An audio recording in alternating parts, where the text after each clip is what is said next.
Wow, Carla, namigay na ng maagang pamasko sa mga tao, na ang kanyang kunting kinikita sa pag-vlog ay binahagi niya ito. Yan, malalaman natin yan mamaya.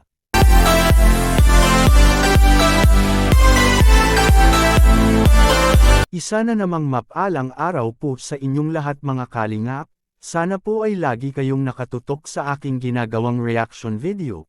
At kung nagustuhan nyo naman po ay sana wag nating kalimutang mag-like at subscribe sa maliit na channel na ito.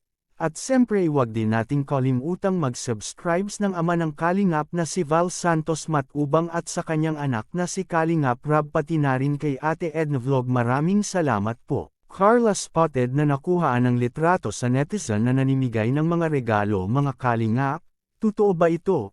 Pero bago natin ipagpatuloy, pag-usapan muna natin si Carla na marunong na pala itong magmamaniho ng isang sasakyan, na madali lang niya itong natutunan na kahit di niya kabisado ang isang sasakyan.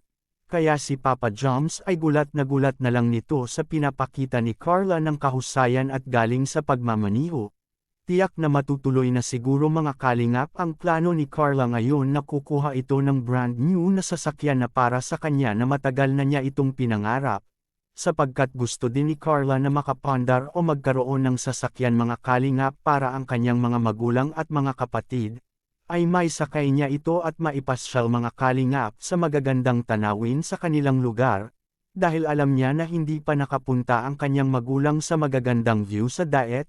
Kaya ngayon nag-iipon na itong si Carla ng pera mga kalingap para pagdating ng panahon na may budget na si Carla ay di na ito magdadalawang isip, na kumuha ng brand new na sasakyan mga kalingap. At alam natin na kayang-kaya iyon ni Carla, ay dahil mayroon itong mga sponsor na mababait na handang tumulong sa kanya. Samantala balikan natin ang mabuting gawain ni Carla mga kalingap. Na-spotted ito na nakuhaan ng litrato sa isang netizen na namimigay ito ng regalo mga kalingap sa mga tao, na namahaji ito sa kanyang mga blessing na kanyang natatanggap ngayon mga kalingap. Totoo nga ba ito? Well, para sa akin, kung totoo ba ito o hindi para sa akin ay totoo ang lahat ng ito mga kalingap. At bakit? Dahil magagawa po iyon ni Carla na mamimigay ng regalo. Dahil nagawa na iyon ni Carla doon sa nasalantahan ng bagyo na ang kanyang kinikita sa pag-vlog ay binili niya ng bigas at grocery, at binahagi niya sa mga pamilya na nangangailan nito mga kalingap.